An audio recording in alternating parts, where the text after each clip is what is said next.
fois, bon prochain, le mercredi. Alors vous savez que on va traiter un sujet un peu particulier, Parashat qui dit ça. Vous savez que c'est la Parashat d'Ashavua, c'est la Parashat qui est la plus longue de toute la Torah. C'est celle qui contient le plus, c'est pas la plus longue de toute la Torah, excusez-moi, c'est celle qui contient le plus de mitzvot de toute la Torah. Plus de 170, il me semble. Elle contient énormément de mitzvot, donc il y a énormément d'enseignements à en tirer. Et par conséquent, on va essayer d'en tirer un important, qui est tout simplement la guerre qu'on doit faire contre Amalek.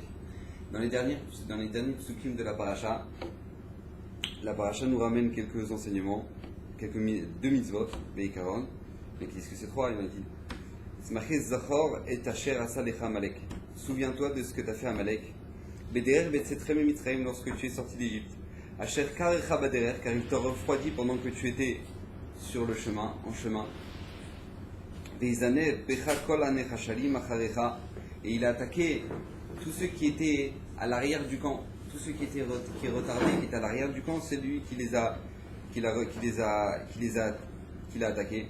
Et toi tu étais las, tu étais épuisé.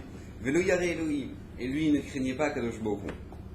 Vaya baniach Adonai Elohecha, lorsqu'Akadosh Baruch Hu te laissera sur ta terre, lecha mikol oivecha, de tous tes ennemis misaviv baaretz, qui t'entourent sur ta terre.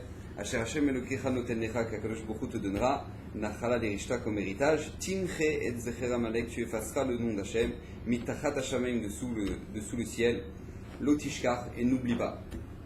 De là, les Mérishonim, la Gemara nous apprend qu'il y a deux mitzvot.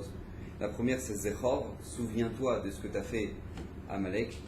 Et la deuxième c'est Lotishkar, n'oublie pas. Une mitzvah de se souvenir de ce qu'Amalek nous a fait, une mitzvah de ne pas oublier. Alors vous savez que Chachamim nous ont dit que la mitzvah de Zechor, se souvenir de ce qu'Amalek nous a fait, on le fait quand? On le fait juste avant Purim. Alors, étant donné que Aman est un descendant de Amalek, alors juste avant Purim, on lit, il y a ce qu'on appelle Shabbat Zachor, et au moment de Shabbat Zachor, au moment de Shabbat Zachor, qu'est-ce qui se passe? Eh bien, tout simplement, on lit la paracha de exactement ces quelques lignes là qu'on vient de lire. Je crois qu'il y a 3 psukim. Voilà, 3 psukim sur la Mechirat Amalek, sur le fait d'effacer Amalek. Ces 3 psukim là, on les lit dans la 7e montée. Quand juste avant Purim, puisque Aman est un descendant d'Amalek, donc Chachamim ont fixé à cette époque-là de l'année la mitzvah de Zachor. Et souviens-toi de ce que tu as fait à Amalek. Maintenant, vous savez que, je vous le dis quand même, c'est un pied à la c'est très important. Cette mitzvah-là de se souvenir, c'est une mitzvah de la Torah. Donc si pour ceux et celles qui n'ont pas pu aller à la Beth Knesset, je ne sais pas, le minag des Sfaradim d'écouter Parashat Zachor. Donc les Sfaradim qui écoutent le Parashat Zachor, alors pour les femmes et les hommes, il y a une obligation d'écouter Zachor. Et donc pour celles et ceux qui n'ont pas été à la Beth Knesset avant Purim et qui n'ont pas pu écouter cette paracha là avant Purim, alors dans ce Shabbat là, dans toutes les Beth Knesset qui sont un peu sérieuses, le Baal Koré, avant qu'il arrive à la fin de la paracha, au moment du maftir, parce que c'est le maftir de la paracha, il dit: je rends Yotzé tous ceux qui n'ont pas été quittes de la mitzvah de Zachor, de se souvenir de la Mechirat Amalek, et donc il dit, en se rendant quitte de la mitzvah, ceux qui n'ont pas pu faire cette mitzvah-là. Maintenant, on a une autre mitzvah qui est Lotishkar. Lotishkar, c'est de ne pas oublier, ça c'est chaque instant dans notre cœur, ne pas oublier de ce que nous ont fait Amalek, qui était un peuple qui nous a sortis au monde, on était en train de sortir d'Égypte au monde, tout le monde a vu Kiddush Hashem extraordinaire de la sortie d'Égypte, ils ont vu les triplés, ils ont vu la traversée de la mer, tout ça, ils ont vu quelque chose d'extraordinaire, et malgré le fait qu'ils ont vu tout ça, Amalek est venu, et bien qu'on ne partait même pas sur leur chemin, on ne partait même pas sur la route pour les attaquer, rien du tout. Ils ont fait 500 km, nous dit la Gemara, nous dit le Midrash aussi. Pourquoi? Pour venir nous attaquer avec des milliers d'hommes. Pourquoi? Juste pour nous attaquer, nous faire du mal pour du mal. Donc on doit se souvenir de ça. On a cette mitzvah de se souvenir de ça. Alors vous savez que c'est assez incroyable. Nous dit le Rambam, on a une mitzvah de haïr Amalek. On doit éveiller chez nous à chaque fois cette haine-là, constamment, de Amalek. Alors vous savez qu'en général, nous, le Ham Israël est comparé aux moutons. Ouais. On est comparé aux gentils animaux, aux gentils oiseaux, etc., aux colombes, etc. En général, la Torah nous demande toujours d'utiliser des bonnes midotes, des traits de caractère qui sont positifs. En général, c'est comme ça que ça marche. Or, on voit ici que la Torah, elle ne nous demande pas ça. La Torah nous demande au contraire de haïr Amalek, d'avoir une haine, mamache, mais virale, quoi, de Amalek. Merci beaucoup. D'avoir une haine contre Amalek. Comment ça se fait que la Torah nous demande une telle chose? Alors, vous savez que dans les midot que nous, on a, chez chacun de nous, on possède des midot chez nous, un potentiel, des forces, des pulsions, etc. Chez tout ce que nous, on possède en nous, toutes les forces qu'on possède en nous, Akadosh Baruch Hu nous demande de les gérer. Vous savez que si je vous demande comment on définit quelqu'un qui aime Akadosh Baruch Hu, quelqu'un qui aime Hachem, comment vous le définiriez, vous? Quelqu'un qui aime faire les mitzvot, il aime lire dans le Sefer Torah, quand il fait une mitzvah, il est super content, voilà, il aime Hachem, quoi, il kiffe sa vie, il est heureux d'étudier la Torah, il aime Hachem. Sauf qu'on a un souci, c'est que David Améler, il dit pas ça. David Améler, il dit dans Tehilim, Oave Hachem, Sinura. Quelqu'un, si tu veux savoir s'il aime Hachem, quelqu'un qui aime Hachem, c'est quelqu'un qui a la haine du mal. C'est comme ça que tu définis quelqu'un qui aime Hachem. Tu peux aimer Hachem et te la Gebreit, ça te fait rien. Oh, j'aime bien, oh, c'était sympa, la tefila, elle était jolie, oh, elle était jolie, la tefila, oh, c'était bien, qu'est-ce qu'il a bien lu, le Balcoré. Et maintenant, qu'est-ce qui se passe? Donc, toi, tu kiffes les mitzvot, mais tu entends la Gebreit, oui, bah, chacun pense ce qu'il veut, hein, vraiment, c'est. Voilà, lui, il pense comme ça, nous, on pense autrement.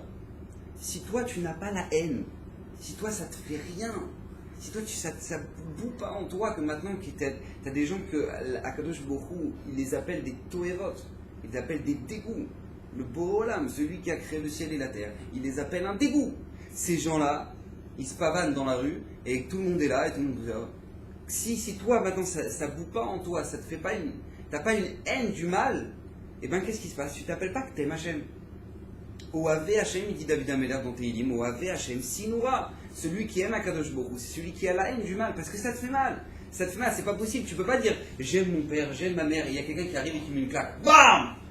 Il met une claque, une grande claque à ta mère. Toi, tu fais oh maman, ça va? T'as pas eu mal? Si t'aimes ta mère, tu le défonces.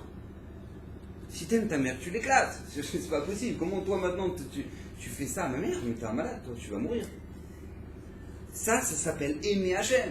Quelqu'un qui aime Hachem, il a la haine du mal. Et c'est pour ça qu'Akadosh Baruch Hu nous donne dans cette mitzvah de se souvenir d'Amalek et ne pas oublier Amalek. Pourquoi? Nous dit le Rambam, pour ne pas éveiller constamment chez nous cette haine-là du mal. Cette haine du mal qui s'appelle Amalek.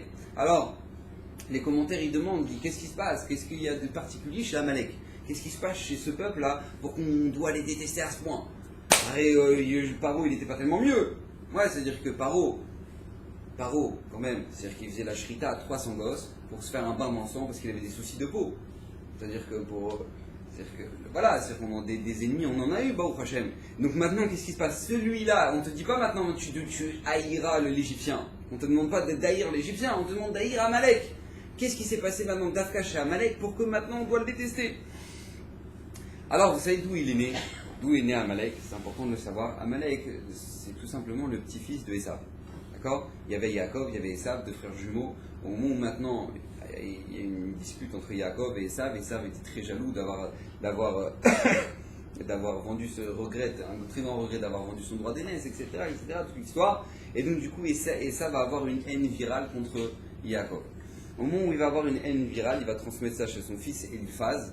Et Eliphaz va se marier avec une femme qui s'appelle Timna. Cette femme-là, l'union de Eliphaz et de Timna va vous donner tout simplement un enfant qui va s'appeler Amalek. Ce Amalek-là va être la source de ce peuple, du peuple d'Amalek, qui vont donner par la suite, ils vont donner Titus, il marche mauvais héros, qui va détruire le Beth Amikdash, ils vont donner Aman, qui va vouloir exterminer le peuple d'Israël, ils vont donner des Hitler aussi. Voilà, tout cela sont des descendants directs. Alors vous savez que chez Esav, il y avait deux parties. Il y avait le parti sympathique, la partie bonne, parce que Esav n'était pas profondément pourri, c'est-à-dire qu'il avait quand même quelque chose du bon, il vient quand même de Yitzhak. Donc qu'est-ce qui se passe? Qu'est-ce qu'il avait de bon? Son côté bon, il va le transmettre, mamash, parce que ça va donner Antoninus, par exemple. Antoninus qui était un très grand empereur romain. Et même s'il était un très grand empereur romain, il était comme ça avec Rabbi Yehuda Anassi. Et par le srout de Antoninus, on a pu avoir les Mishnayot. Si on a les Mishnayot, on a tout le chasse, on a toute la Gemara. Pourquoi? Parce que il aimait tellement Rabbi Yehuda Anassi que lui-même, il va financer le fait que maintenant il va rassembler tous les tzadikim de toute la Gola, de tout les endroits où ils sont partis, où ils sont éparpillés depuis la destruction du Beth Amikdash. Donc il va payer tout le monde pour tous se rassembler, et tous les Chachamim rassemblés, ils vont tous composer ce qu'on appelle la Mishnah. Rabbi Yehuda Hanassi va entendre, toi t'as entendu quel enseignement? Ah, moi j'ai entendu de Rabbi Akiva ça, et toi, ah, moi j'ai entendu de Rabbi Tarfon ça. Il va apprendre tout, il va tirer tous les enseignements, il va composer la Mishnah.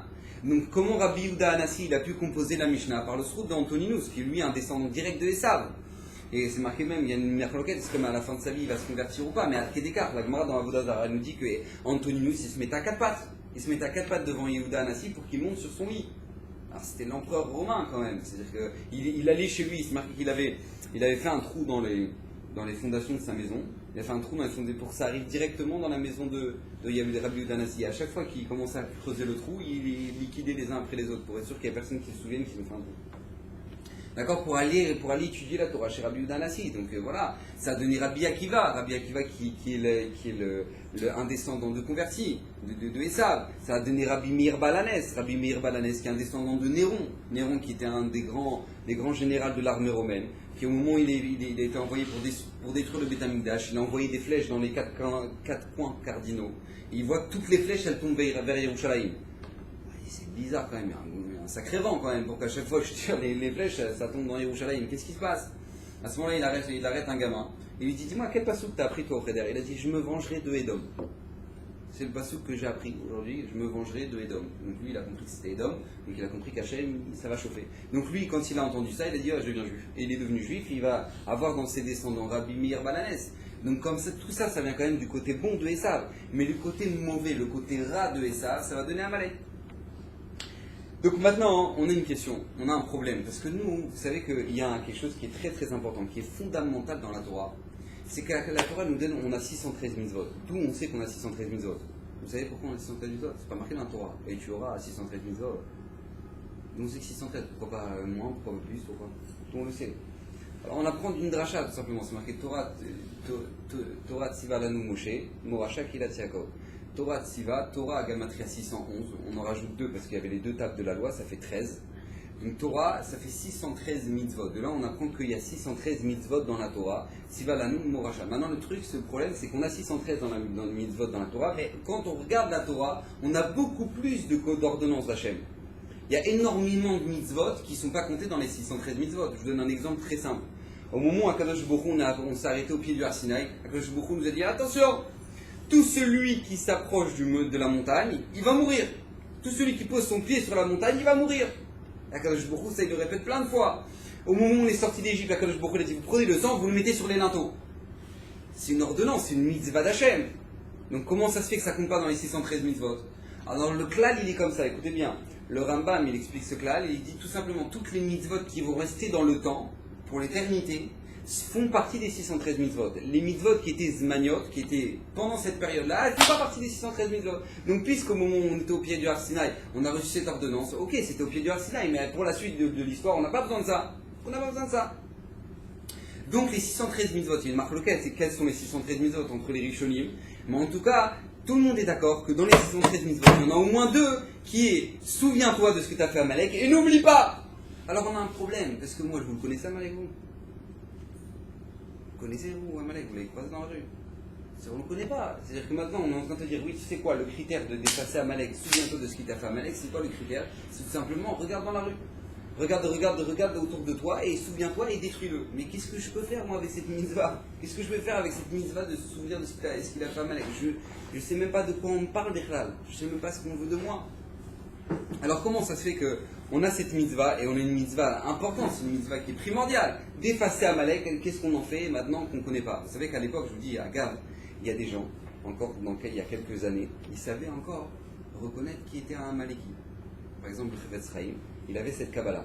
Chavetz Chaim, Zechrono Libracha, Chavetz Tzadik Kadosh Libracha, il avait cette Kabbalah-là de savoir, il voyait le visage de quelqu'un, il dit, ah, lui c'est Amalek. Il a transmis ça à son élève qui est Ravel Hanan Wasserman, Shem Yikom Damo, qui lui a été tué par les nazis. Et lui, Ravel Hanan Wasserman, il avait cette chokma de savoir qui était Amalek. À Kedekar, j'ai entendu qu'il a même réalisé cette mitzvah d'être moché Amalek. D'accord? Ravel Hanan Wasserman. Mais qu'est-ce qui s'est passé? Il y avait des gens qui avaient ce pouvoir encore à l'époque de savoir qui était Amalek. Maintenant, nous, on ne sait pas maintenant dans notre génération qu'est-ce que ça veut dire. Donc, qu'est-ce qu'Akadosh Baruch Hu il attend de nous? Alors, vous savez qu'il y avait une femme qui s'appelait pour comprendre qu'est-ce qu'on attend de nous, il faut remonter à la source. Encore une fois, on a dit qu'Amalek, il est né de qui? De Timna et de Eliphaz. Maintenant, vous savez que tout le monde dit, bah oui, Amalek, c'est la descendance de Esav, donc puis c'est la haine de Esav contre l'âme Israël, donc c'est la haine de Esav contre Yaakov, donc c'est Esav.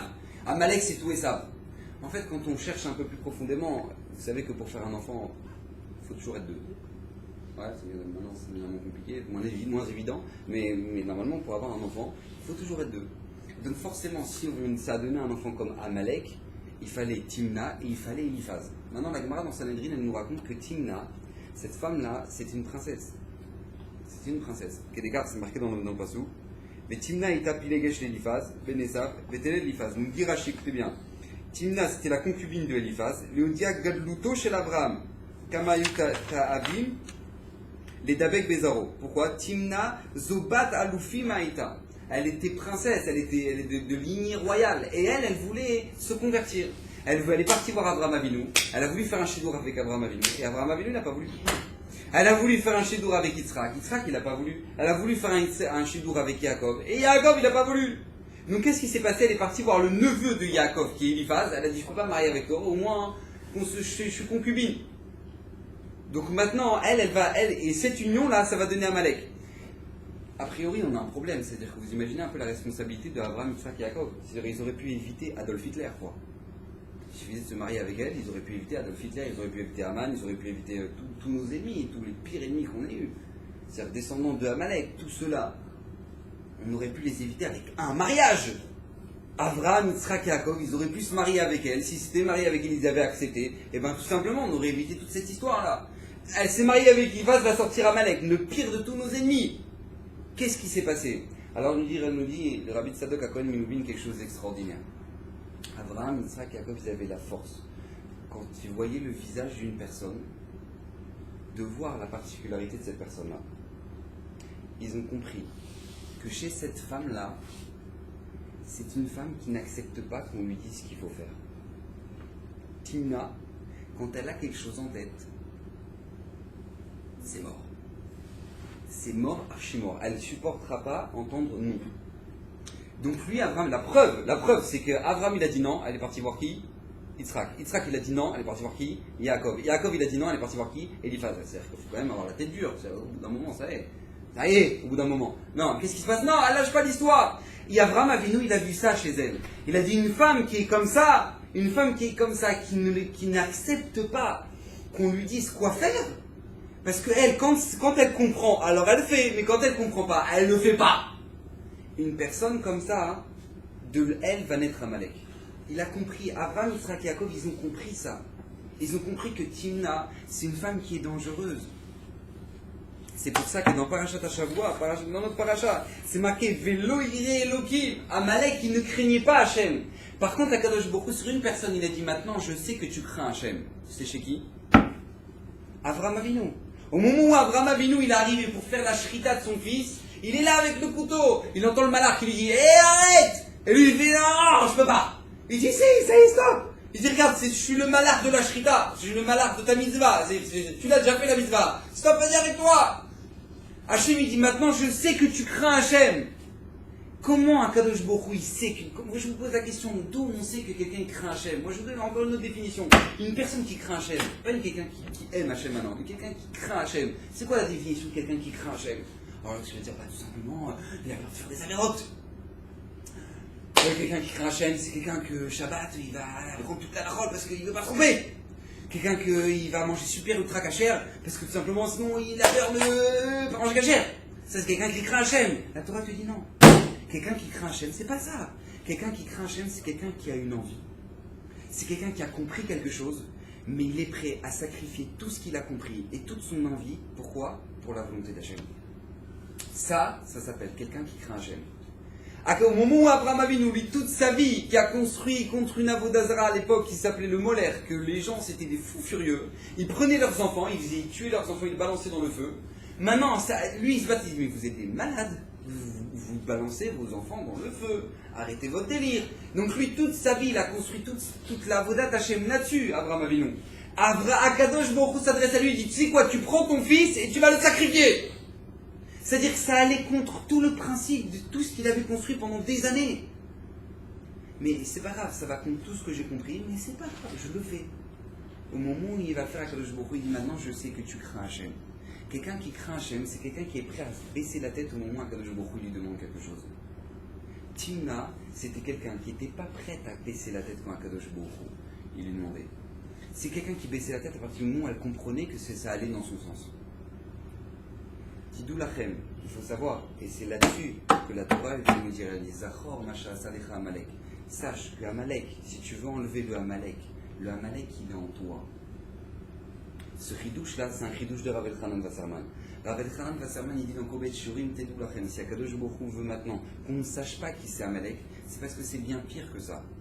Non seulement Amalek, c'est plus juste une force, c'est plus juste un peuple, mais maintenant c'est devenu une force. C'est pas seulement cette force-là, elle est chez les Goïm, elle est même dans le Ham Israël. Elle n'est pas seulement dans le Ham Israël, elle est même chez nous. Elle est même chez nous, en nous. On détient du Amalek en nous. Comment tu le vois? Mais regarde d'où il sort. Regarde qui c'était la maman. Timna, c'était une femme qui n'était pas prête. Il disait, il dit, elle n'était pas prête quoi? Elle n'était pas prête à entendre quand ça ne va pas dans son sens. Une personne qui a la tête dure comme ça va sortir Amalek. Parce que la base de la Avodat Hashem, la base, c'est quoi? C'est sache baisser la tête quand Akadosh Baruch Hu te demande quelque chose. Ah, tu comprends pas. On t'a pas demandé si tu comprends, tu comprends pas. Tu comprendras un jour. Et si tu comprends pas, tu comprendras. J'ai toujours raconté l'histoire de... Une fois, j'ai vu un déporté dans les camps. Il nous racontait à Auschwitz, il nous racontait, voilà, moi j'étais là dans cette fenêtre et j'entends la nuit, boum, boum, boum, toute la nuit. Et il nous racontait des histoires horribles, plus pires les unes que les autres. Et il avait la barbe, la kippa. Je suis allé le voir, je lui ai dit, excusez-moi, mais comment vous avez gardé la foi à Auschwitz? Vous avez pas vu toute l'histoire, il faisait partie des expériences du docteur Mengele. Il marchait mauvais héros. C'est-à-dire que c'était le docteur, le fou furieux, qui faisait le tri. La vie, la mort, la vie, la mort. Et celui qui faisait la vie, il leur faisait des expériences sur eux. Il adorait les jumeaux. Il marchait mauvais héros. C'était terrible. Lui-même, il a subi, parce qu'il avait un frère jumeau, lui-même, il a subi les expériences du docteur Mengele. Lui-même. Et je lui ai demandé, mais comment t'as gardé la foi? Il m'a dit tout simplement, tu sais, je vais t'apprendre quelque chose. Si je savais que si j'avais une question, Akadosh Baruch Hu, il pouvait me convoquer chaque instant pour me donner la réponse. Chaque instant, Hachem, il pouvait me convoquer pour me donner la réponse. Alors je suis resté avec mes questions.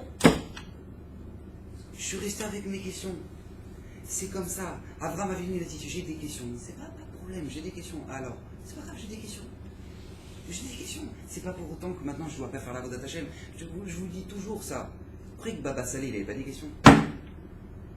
Baba Saleh, vous avez des questions. Tout le monde a des questions. Moi j'adore les gens, ils me disent, ouais, moi j'ai des questions, franchement, j'arrive pas à avancer. Franchement, il y a des choses qui sont pas justes, la choix, le truc, le machin. Moi je te pose la question. Baba Saleh, il avait pas des questions. C'est sûr que Baba Saleh, il avait des questions. Et c'était qui les questions les plus intelligentes? Les tiennes ou celles de Baba Saleh? Celles de Baba Saleh, ouais, quand même. C'est évident que les questions de Baba Saleh, elles étaient plus construites que les tiennes. Et tu vois que ça l'a pas empêché de devenir Baba Saleh. Alors avance, Baba. Avance. Amalek, il est là pour te montrer quelque chose. Il est là pour te montrer, regarde d'où je sors. Je sors d'une mère qui est absolument incapable de plier la tête. Vous savez que ça, Akadosh Baruch Hu nous a donné un grand klal dans la vie. Un grand klal dans le monde que l'on vit. On ne fait pas ce qu'on veut. Et les gens ne comprennent pas ça. Tu sais que t'as pas le choix, tu peux pas manger des bonbons toute la journée. Tu kifferais manger que des bonbons ou demander à un gosse, qu'est-ce que tu veux manger? Un bonbon. Ouais, qu'est-ce que tu veux? Des crêpes. Et que tu veux? Un gâteau. Ouais. Ah, tu veux pas un petit poulet farci avec une petite sauce rouge au groseille? Pas du tout. Pas du tout, un gosse il veut pas. Tu veux pas un petit plat équilibré, salade, tomate, avec une petite vinaigrette? Pas du tout, un enfant, même pas dans les règles, il veut un truc pareil. Pourquoi? Des bonbons, des gâteaux, trucs. Mais tu comprends bien, on est tous d'accord ici qu'on ne peut pas se nourrir de bonbons et de gâteaux. Et on est tous d'accord, on est tous obligés de l'accepter. Parce qu'en général, ceux qui ne l'acceptent pas, vous allez les retrouver dans les services de dialyse. Ouais. Donc on est bien obligé d'accepter ça. Le mec, il s'est révolté de la vie, il dit non, moi j'allume pas mes phares la nuit. J'allume pas. Ah voilà, j'ai pas envie. Bah, tu vas te prendre un mur, Baba. Qu'est-ce que tu veux? Tu ne peux pas te révolter. Akadosh Baruch Hu, il a créé un monde où dans le Teva, dans la nature même du monde, Akadosh Baruch Hu, il te dit baisse la tête. baisse ta tête, accepte-le. Tu peux pas, tu t'aimes tes baskets, tu grandis, tu chaussais du 20, maintenant tu chausses du 40. Bah tu peux pas garder tes baskets toute la vie, tu grandis. Non, je veux. Mais tu veux ce que tu veux, mais maintenant ça racole baba, t'es face à une réalité, baisse ta tête, accepte-le. Une personne, elle arrête pas de fumer, elle fume. Et après, on lui dit, mais madame, c'est dangereux, vous savez, bientôt ce sera le cancer. Ah non, mais moi j'adore. Mais c'est une réalité, où tu vas crever, ou tu as peut-être un espoir de vivre. Mais là, le monde, il t'oblige à baisser la tête. La réalité, elle t'oblige à baisser la tête. Alors baisse la tête. Baisse la tête, les gens, ils sont révoltés. Mais on est tous d'accord qu'à un certain niveau, ça ne sert à rien de se révolter. Tu es obligé d'accepter. Pourquoi Kadosh Baruch Hu, il a créé le monde comme ça? Hachem, il a créé le monde comme ça parce qu'il a dit, regarde, c'est la même chose dans la Vodat Hachem. Je te montre que le monde, dans ce monde-ci, que tu le veuilles ou non, que n'importe qui tu sois goy ou pas, tu es obligé d'accepter qu'à un certain niveau, c'est comme ça. Et c'est comme ça et c'est tout. Pourquoi? Pour te montrer que dans la Vodat Hachem, c'est la même chose. Pour t'entraîner que dans la Vodat Hachem, c'est la même chose. Et les gens, c'est des révoltés de la vie. Ouais, moi la Torah, ça va, hein. Moi j'ai mis de filines, et pourtant j'ai mis de filines, et bah la parnassa, 0. Hein? Alors ça va, le maaser, j'ai prélevé, 0. Alors on ne rentre pas dans les cheshbonotes, qu'est-ce que tu fais avec le reste de l'argent, toi tu vas fumer des joints, un truc, machin. On ne rentre pas là-dedans. Ouais, on rentre même pas là-dedans. Mais c'est quoi cette question? Et quoi, et toi, et tout, on te doit tout, et toi. Mais qu'est-ce que ça veut dire ça? Qu'est-ce que ça veut dire? Ça c'est Timna. Ça c'est Timna, c'est qu'à partir du moment où tu comprends, alors c'est la Torah à la carte. C'est ce qu'on appelle la Torah à la carte. C'est-à-dire que, oui, Shabbat c'est sympathique, ça me plaît, bonne ambiance, familiale, un petit pinard, un petit poisson suivi d'un petit poulet farci, et par là. Et donc alors quoi? Alors parce que maintenant toi ça te plaît, alors du coup tu commences à faire les méthodes, mais à partir du moment où je te dis, tu sais, c'est important, les sirops, ça se lever. Les sirops, ça se lever, ça va, je les entends à la radio. Il est en train de conduire, mon les fins. Mais c'est il y a autre chose quand même, c'est la Torah, c'est pas ça. Ouais, la Torah, j'espère que tu as compris que la Torah, c'est pas ça. Mais d'où ça vient, ça, ce tri-là qu'on fait? On fait le tri. D'où ça vient? Abraham a venu, il a dit, moi, je ne me marie pas avec Timna. Yitzhak, Yaakov, ils ont vu. Parce que c'est une femme qui est dangereuse. À partir du moment où elle veut quelque chose, elle va à Dassof. Elle va à Dassof. Regardez, faut quand même, faut être fou furieux. C'est-à-dire que les Amalekim, eux, ils ont vu quoi? Ils ont vu que le Ham Israël, ils ont mis la Trecha aux Égyptiens. C'est-à-dire qu'ils leur ont mis triplé en pleine face. Après, ils ont enchaîné avec une sortie en pleine mer. C'est-à-dire que ça y est, tout le monde a peur maintenant. Ouais, les Aloufé Edom, ils étaient terrifiés, tout le monde avait peur. Ça y est, t'as compris. Non, le mec, il dit non. Non. Et il va y aller à cheval et tout, pour aller les attaquer. Ça va, détends-toi. Non, je peux pas, ça rentre pas dans mes critères, ça. Ça rentre pas dans mes critères. Ils me prennent la tête. Mais ça va, détends-toi. D'où ça vient, ça, cette Akshanou? D'où ça vient, cette tête dure, là? D'où ça vient? Ça vient de Timna. Alors ça, c'est du côté de la mère. Alors regardez, si on passe du côté du père. Eliphaz, Amalek. D'accord? Eliphaz, son père, c'était Esav. C'était quoi Esav? C'était quoi Esav? Et grâce à ça, on va comprendre ce que ça veut dire Amalek. C'était quoi Esav? Esav, c'est tout simplement un homme qui fait n'importe quoi de sa vie, qui fait vraiment du n'importe quoi de sa vie, et même s'il fait du n'importe quoi de sa vie, il en fait une chita. C'est-à-dire que c'est quoi une chita? C'est-à-dire qu'il en fait un courant de pensée. C'est-à-dire qu'il pense que c'est bien. C'est-à-dire que lui, maintenant, il va aller à 13 ans, même à 13 ans, il faut le faire, il va aller violer une Aramé Ourassa, il va aller tuer un homme, il va truc en une journée. Et après, il va revenir le soir et il va changer d'habit. Papa, ça va? J'ai une question de Halakha. Comment on fait le maaser sur le sel? C'est-à-dire qu'il va aller voir son père Yitzhak le soir, il va lui poser une question, genre le seul truc sur lequel maintenant on ne prélève pas le maaser, c'est le sel, mais il va aller voir son père et dire, papa, j'ai vraiment un souci, je ne me sens pas du niveau de pouvoir manger du petit sel, de la baleine bleue, tant que je n'ai pas encore prélevé le maaser dessus. Comment pourrais-je faire? Mais le tzaddik atomique. Maintenant le mec il vient de violer une femme, il a tué. Mais qu'est-ce que ça le dérange pas? C'est-à-dire qu'il est incohérent dans sa vie. C'est-à-dire qu'il fait du grand n'importe quoi, il va en boîte de nuit, après le lendemain il est là pour mettre les films. Et il va aider. Une fois, moi j'ai vu ça, RCA. Je vois un mec, il arrive, une tête de. Il dit, franchement, je suis parti en quelque Comme ça, il nous dit, bon, on était à vrai en train de chier la Torah. Il dit, qu'est-ce que t'as pas l'air bien? Ouais, je suis pas bien, je suis parti en quelque Ça veut dire que s'il est parti en quelque, ça veut dire qu'il a fait 15 carettes Ouais, c'est 15 retranchements du 1, 2 Chayav Mita. Bon, bref, il a dû faire pas mal de choses en une nuit. Et donc lui, il était fatigué, comme ça. Donc lui, il était Aïef. Il arrive, il dit franchement, j'ai abusé. Cette nuit, j'ai abusé. Et donc lui, il arrive, il dit j'ai abusé, il se sentait pas bien, il avait une mauvaise argacha. Bon, mauvaise argacha. Il va au mikvé, c'est bien, je l'ai vu de mes yeux. Il va au mikvé, il ressort tout frais. Tout content et tout, il va faire modé, Ali, c'est-à-dire qu'il était tout frais. Il dit ça va, tout va bien. Ouais, ça y est, j'ai fait le mikvé. C'est-à-dire que ce soir, c'est rebolote. C'est-à-dire que, et les gens, ça les dérange même pas. C'est-à-dire que maintenant, ils sont incohérents dans leur avodat Hashem. Ça ne veut plus rien dire. Mais maintenant, qu'est-ce qui se passe? Ils vont faire Birkat Hamazon en boîte de nuit. C'est-à-dire qu'il va dire, attends, je vais faire Birkat. J'ai oublié. Ça veut dire quoi ça? Qu'est-ce que tu es en train de faire là? Tu joues à quoi? Sois cohérent, sois un minimum cohérent avec toi-même. Et ça, c'est tellement important. Ça, c'est un truc que beaucoup de gens oublient. Et malheureusement, c'est dans notre vie de tous les jours. On oublie ça, d'avoir ce minimum de cohérence envers nous-mêmes. C'est-à-dire que les gens, encore une fois, c'est pas grave. Il y a des gens qui ne sont pas au niveau, ils mettent les titites et ils ne sont pas des grands sadiques. Ils me disent, ah, moi je ne suis pas un grand sadique. Mais c'est pas grave, tu sais au moins que tu n'es pas un grand sadique. Tu le reconnais. Mais au moins dans ta tête, tu es clair. Au moins dans ta tête, tu es clair. Tu sais où tu en es.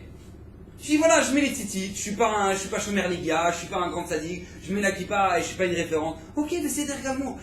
Dans ton extérieur, t'es pas cohérent. Mais c'est d'ergamo. Mais au moins dans ta tête, tu sais, t'es clair. Tu dis voilà, moi je sais où j'en suis. Tu fais pas de samishita que maintenant tu dis bah moi je suis comme ça. Et tu mets une kippa trabad et en même temps tu fais n'importe quoi. Ça n'existe pas ça. C'est pas Torah. Ça c'est ça. C'est ça que maintenant tu fais n'importe quoi, tu vas faire les 400 coups, et après tu reviens et tu dis ouais, moi je suis un grand sadique. Et à quel écart que ça il va jamais faire chouva. Et ça il va jamais faire chouva de tout ce qu'il a fait. Pourquoi? Parce qu'il est persuadé que c'est un sadique. Il est persuadé que c'est le gadolador. Et ça, il comprend même pas comment ça se fait que maintenant, lui, c'est-à-dire que maintenant il a fait les 400 coups, il comprend même pas comment ça se fait que son frère, il va prendre la keuna, c'est lui qui va prendre le droit d'aînesse, et que c'est lui qui maintenant il va faire toute la vodat Hashem, va reposer sur ses épaules à lui, il comprend même pas, il va avoir la haine.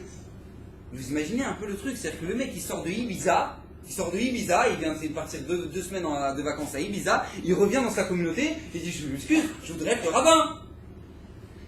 Mais dis-moi, tu sens pas que tu as un souci avec toi-même? Ben non, pas du tout. Il y a les vacances et il y a le rabbinat. Mais dis-moi, tu vas bien? Mais oui, bien sûr, je vais très très bien. Ça, c'est Esav. C'est-à-dire, vous imaginez, la mère, Timna, déjà, c'est une balise, déjà, celle-là. Et après, tu as Esav. Maintenant, tu as les deux. Maintenant, ça va sortir à Malek. C'est-à-dire que maintenant, à partir du moment où chez toi, tu sens que tu as ça, c'est que tu as un problème. C'est que tu as une mitzvah de Mechiat Amalek. Tu as une mitzvah d'effacer Amalek. Bon, quoi. Tu as une mitzvah d'effacer Amalek. Tu as une mitzvah de maintenant d'anéantir ça qui est en toi, cette force-là. Il y a des cas que les Mefarshim disent que maintenant, nous, effectivement, on ne connaît pas, on ne sait pas où est-ce qu'on est, mais on ne sait pas maintenant qui est Amalek, qui ne l'est pas. On a une force qui est en nous. Mais on doit comprendre qu'à partir du moment où maintenant on est incohérent, et bien ça veut dire que maintenant, quelque part, on possède Amalek. Alors la conséquence, ça va être quoi? C'est bien, c'est marqué dans la Torah, c'est marqué dans la Parashat Hashavua, Zachor et Asher Echa Amalek, Beder Betzetrem Mitzrayim, Asher Karecha Baderer. Il t'a refroidi. Ce mot-là, Karecha, nous dit des Mefarshim, Rashi, il dit qu'il faut l'expliquer sur 3 choses. Karecha, ça veut dire tout simplement il t'a refroidi. Première chose, il t'a refroidi dans ta Avodat Hashem.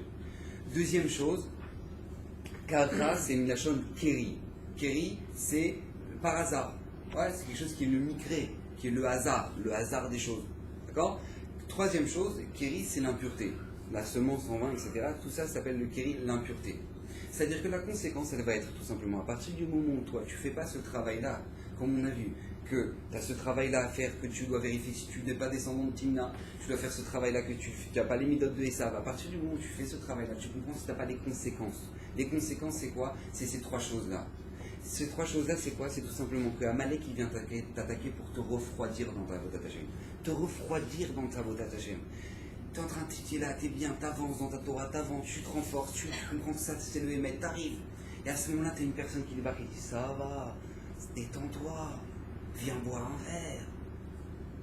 Ça va. Arrête de faire le rabbin. Vous connaissez cela? Arrête de faire le rabbin. Ça y est, on te connaît, ça y est, t'étais avec nous, t'étais avec nous à Cannes, tu te rappelles pas les vacances, ça y est, arrête d'exagérer. Ça, quand tu, à partir du moment où tu refroidis une personne, parce que tout simplement tu dis, ça y est, ça va. Ça c'est Amalek, ça c'est Misera Amalek. Avec les câbles, je l'ai entendu une fois, c'est un Rosh Yeshiva qui m'a raconté ça. Une fois, dans sa yeshiva, il y avait un barreau qui avait pris sur lui de faire très attention à faire Birkat Amazon avec le chapeau et la veste. Très attention au chapeau et la veste. Il y a des décisionnaires qui disent c'est important, le combat, c'est important, c'est obligatoire. Il y en a qui disent que c'est pas obligatoire. Ouais, d'accord, chacun son. Et lui il dit, moi je ressens c'est important, c'est une des deux brachot qu'on a reçues de la Torah, qui est la Torah, qui est Birkat Amazon. Donc moi je ressens le besoin de faire le Birkat Amazon dans les Yeshiva. Birkat Amazon avec la veste, le chapeau. Top.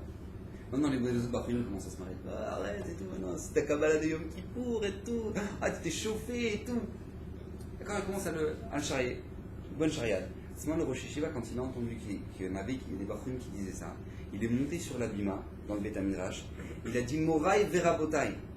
J'ai la nouvelle d'annoncer, j'ai la triste nouvelle de savoir que dans notre Yeshiva, il y a Amalek. Dans notre Yeshiva, on a Amalek. Comme ça, il a dit Rosh Yeshiva.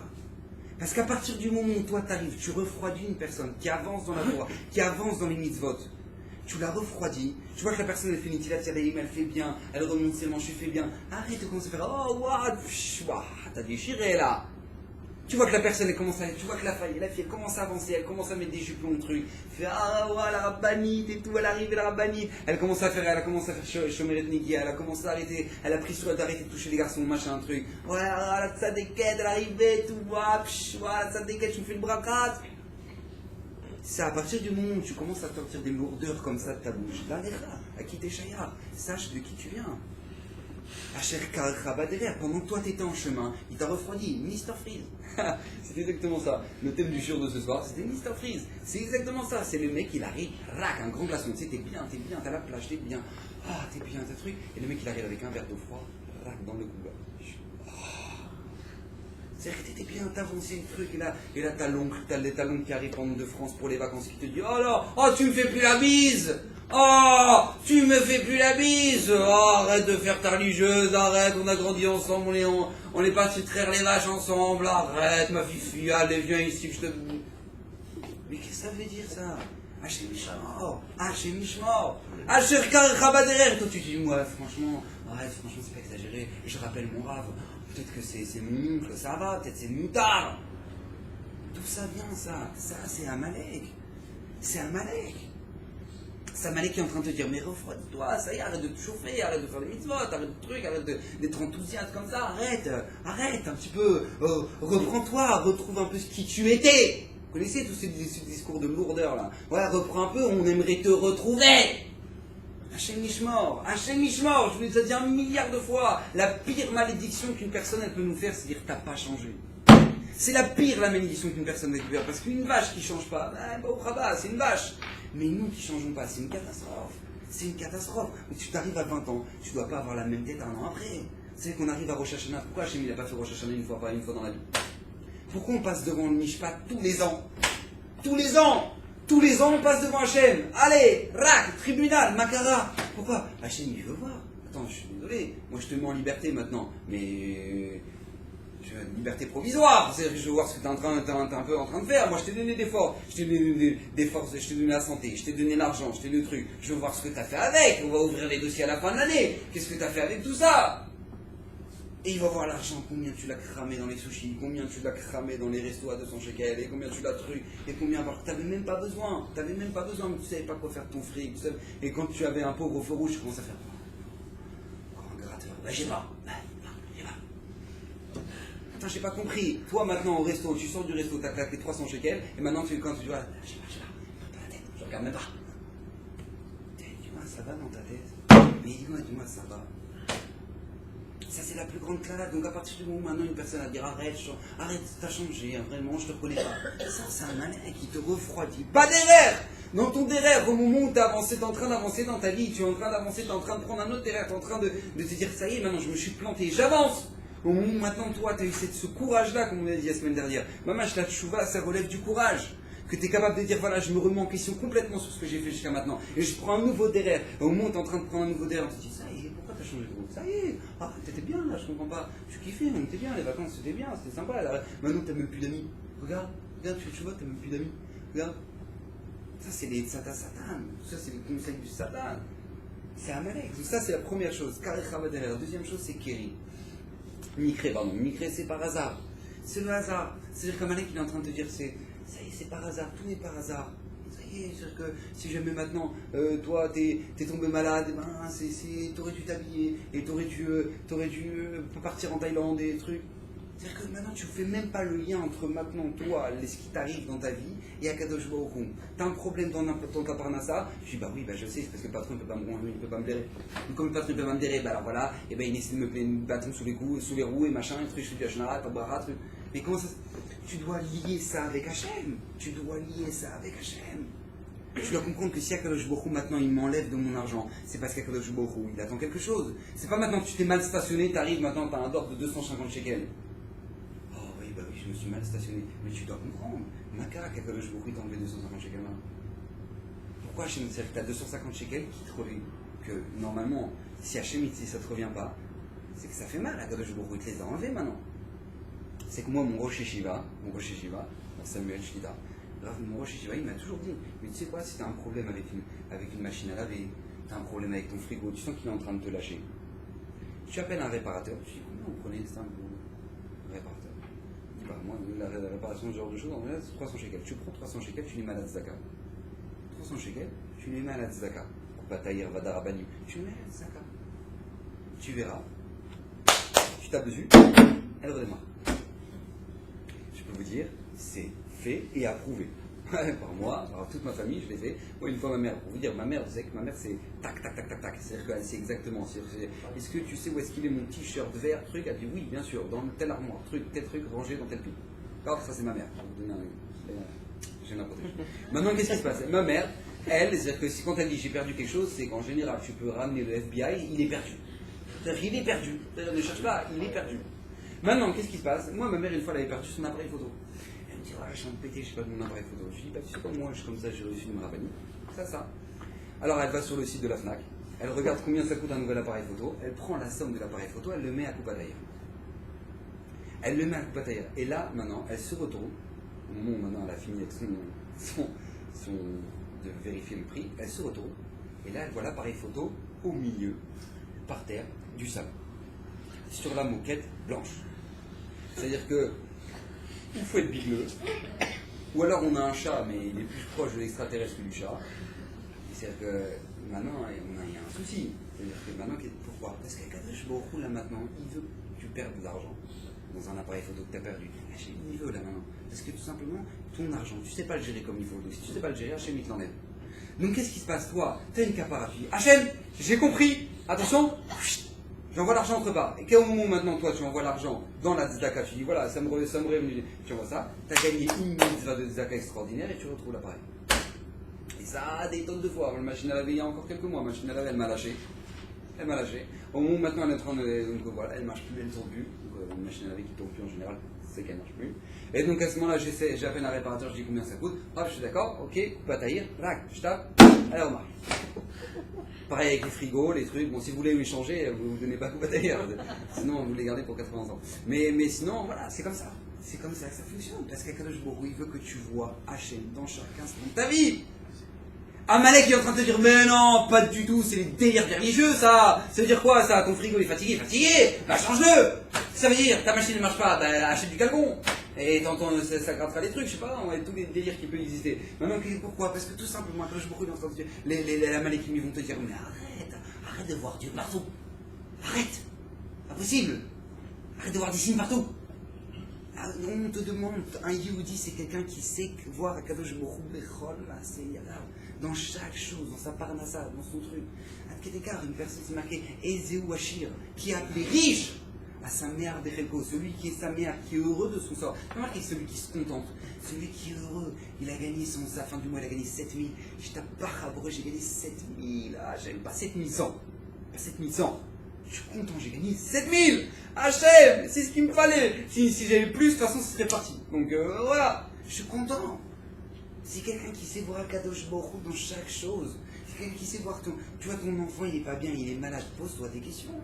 Pose-toi des questions. Comment ça se fait que mon fils il est malade? Oh, bah ça va, il y a une sorte de bronchite qui est en train de circuler à travers la ville. Donc sachez qu'il y a bientôt une espèce comment ça s'appelle la dernière fois, c'était une gastro virale qui est en train de circuler. Donc en fait, ça touche tous les gamines. Donc comme ça touche. C'est un apicoros qui parle comme ça. Un apicoros, il parle comme ça. Donc, ça veut dire quoi? Il est en train de truc, alors boum, Hachem il a truc, oh là, tchoum, tchoum, tchoum, tchoum. Lui il sera touché, tchoum, tchoum, tchoum. Ça veut dire quoi? C'est du hasard ou quoi? Chazvé Shalom. Akadosh Baruch Hu, il sait très bien qu'il touche quand il touche, quand il faut. Il le sait très très bien. Je t'ai dit une fois, j'étais au Mikvé, je vois un vieux monsieur en train de remettre ses chaussures. À ce moment-là, il y a un chassid, un de gour, 2 mètres sur 4, d'accord? Bien qu'il arrive, ça, crac, il écrabouille le pied du vieux monsieur. C'est-à-dire que maintenant, il n'a même pas senti. Vous savez, c'est comme les smirmortes. C'est-à-dire qu'il te rentre dedans, il ne sentent même pas. C'est-à-dire que lui, maintenant, il écrase les pieds du vieux monsieur. Le vieux monsieur, il se dit, il avait les yeux aussi, il ferme les yeux, il dit, Baruch Hashem. Baruch Hashem. Qu'est-ce que t'aurais fait, toi? T'aurais pris ta ceinture, tu fais, tac! Ah! Tu m'as fait ça, je t'éclate! Non, ça va la tête ou quoi? Tu sais pas, tu vas pas que t'as mon pied. Ah, t'aurais fait ça. Qu'est-ce que t'aurais fait, toi? Qu'est-ce que t'aurais fait? Qu'est-ce que t'aurais fait? Excusez-moi de mes exemples. Bon, pardon. Bon, après, ça va être une Ouais.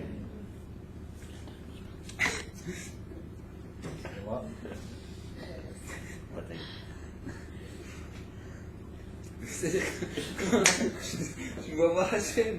C'est-à-dire que tu dois voir Hachem dans ta vie. Tu dois pas commencer à te comporter quand quelqu'un est en train de te griller. Mais combien de fois les gens ils arrivent à un stop, à un stop.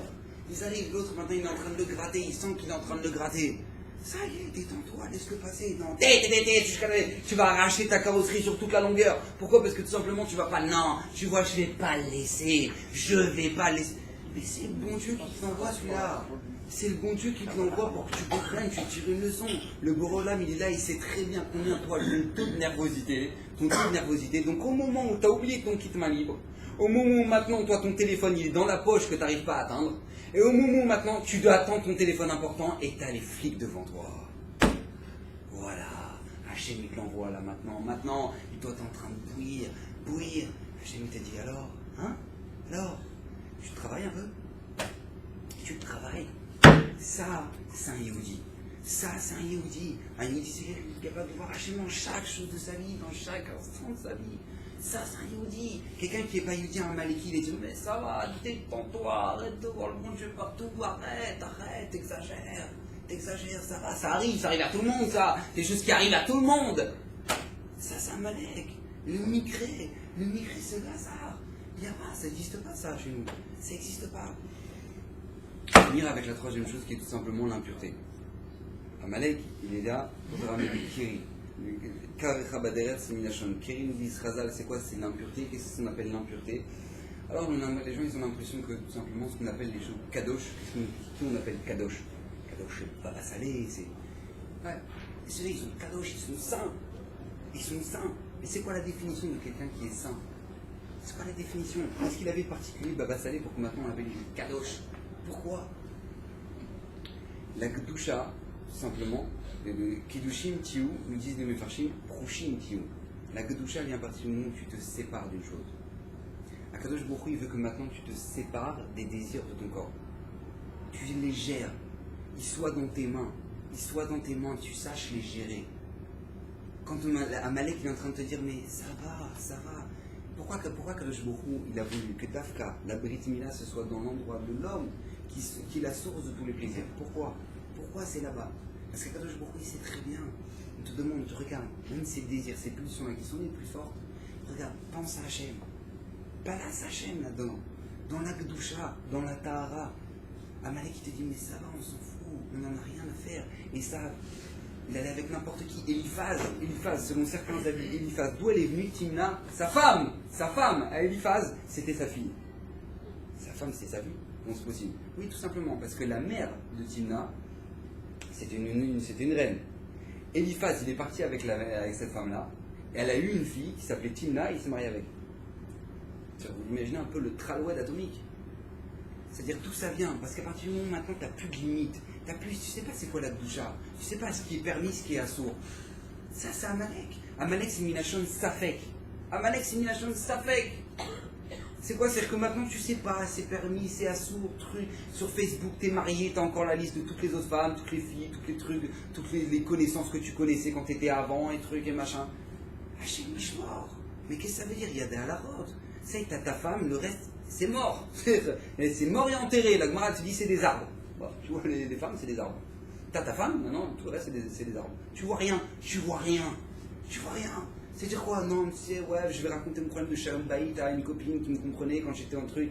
Et comment ça arrive après les adultères et tous ces trucs-là? D'où ça arrive? Parce qu'à partir du moment où tu sais pas la limite, Méoukal, Amalek, Méoukal, tout est tordu.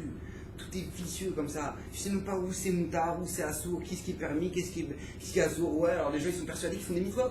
Ils sont en train de faire des avérotes, ils sont persuadés qu'ils font des grandes mitzvot. Ils sont là-bas, en plein au milieu des chatotes là-bas, et trucs, ils sont en train de boire un verre, et trucs, et t'as les danseuses autour. Et maintenant là où ils sont en train de faire des avérotes, ils se disent ouais, là on fait un petit Torah. C'est-à-dire que c'est quoi la limite? C'est-à-dire que tu sais même plus ce qui est permis, ce qui est assourd. Tu as l'impression que ce qui est assourd c'est permis, et ce qui est permis c'est assourd. C'est-à-dire que ça c'est un malek, c'est le kéri, c'est que tout simplement la gdoucha c'est à partir du moment où tu sais te séparer des choses. Tu sais ce qui est permis, ce qui est assourd. Tu sais quand est-ce que ça c'est les habits qui sont kéchérim, mais les habits qui sont tsnouim, les habits qui ne le sont pas. Combien de fois c'est arrivé des filles qui sont venues me voir et me disent Faudara, excusez-moi mais je comprends pas. La lacha nous dit de mettre des jupes, mais je trouve que franchement les jupes, c'est plus moi les pantalons. C'est plus moi les pantalons. Alors moi je leur réponds, bah c'est sûr, si tu crois que Sarah Emeno elle est en mini-jupe, c'est sûr qu'il y a un problème. C'est-à-dire que c'est sûr que quand on te dit que la tenue des jupes, c'est la tenue des jupes, c'est pas qu'on est en train de te dire, mets la mini-jupe, si tu tires comme ça, voilà, au bout d'un moment t'as tout arraché, c'est pas ça. C'est pas ça. Alors maintenant, il y en a qui savent pas, il y en a qui savent. C'est-à-dire que tant que tu sais pas, encore une fois, faut accepter ce qu'on est. C'est comme ça qu'on grandit. On grandit à partir du moment où on sait où est-ce qu'on en est. Mais à partir du moment où tu dis, ouais, ça c'est bon, c'est moutard. Mais ça ressemble plus à rien. T'arrives avec des perruques, elles arrivent jusqu'à là, et les trucs, ça veut plus rien dire. Ça veut plus rien dire, parce que t'as plus de limite. T'as plus de limite, tu sais pas c'est quoi la gdoucha, tu sais pas c'est quoi la touma, dans la touma t'as la gdoucha t'as la touma. Ça c'est Amalek. Ça c'est Amalek. On est en train de te dire, mais ouvre le Shulchan Aruch, regarde là, regarde un truc. Tu peux pas, c'est possible que tu puisses pas encore, c'est pas grave. On ne devient pas Balasalé du jour au lendemain. Et au contraire, on ne doit pas le devenir du jour au lendemain, parce que c'est vrai qu'ils sont répétés. Mais Akadosh Baruch Hu, il veut que tout simplement, que tu avances étape par étape, mais tu saches toujours où tu en es. Tu es honnête avec toi-même. Amalek Similachon Safek, nous maintenant, comment on dit? J'ai oublié le passou. Les gens qui sont heureux, c'est ceux qui sont yachar avec Hachem. Comment on dit? Yesharim, j'ai oublié. Bon, bref, on passe on a dit.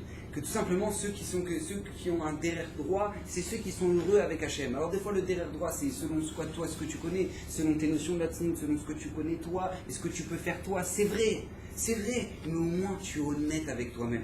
Tu sais où est-ce que tu en es. Tu te la joues pas. Donc maintenant, on arrive dans cette mitzvah de Parashat Hashavua. On est en train de dire, enlève Amalek qui est en toi. Ça veut dire quoi, enlève Amalek qui est en toi?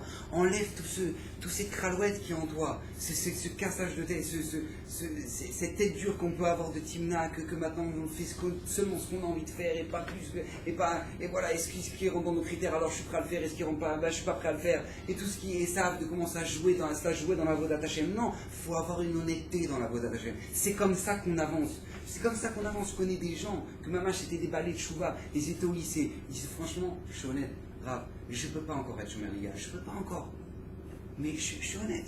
Plutôt qu'être Shomer Nigia après sur ton téléphone, qu'est-ce que tu fais? Ça veut dire quoi ça? Quand t'es Shomer Nigia, après qu'est-ce que tu vas faire sur Facebook et trucs et machin? Ça veut dire quoi? C'est-à-dire, sois cohérent, reconnais ce que tu es capable de faire et ce que tu n'es pas capable de faire.